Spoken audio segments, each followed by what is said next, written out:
күйеуім бұрынғыдай болмай қалды дейді. Енді не істеуге болады, амал жоқ. Өз жас келген сайын бұрынғыдай болмай қалады, өзі көп нәрсе. Әйелің де бұрынғыдай болмай. Ол да сен айтып жүр. Что-то әйелім бір түрлі болып қалды, баяғыдай болмай қалды. Сөйтіп өзі бұрынғыдай болмай қалғанда мен өз өмір кете береді сөйтіп. Көзін жұмып өмір сүре бер, қайыр болсын.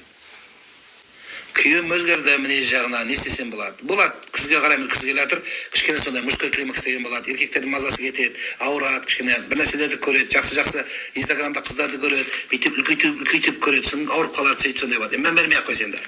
Жақсылап тамақ бер, салат бер, витаминоз болып жатыр, қазір витамин жетпей жатыр, соны жақсылап қара болды. Және жеме оны.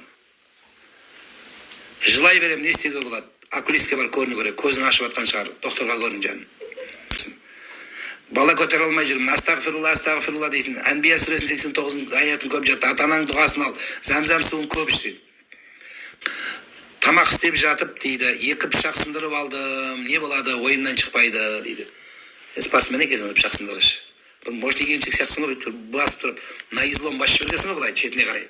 Қазіргі металл слабый, сонда китайский металлдар, пышақ сынып қалады. Біздің үйде де көп сынып жатыр. Ол өз сондай китайский. Сондай партияға түсіп қалғанбыз. Сен, мен бәріміз түсіп қалыппыз пышақ сынатын.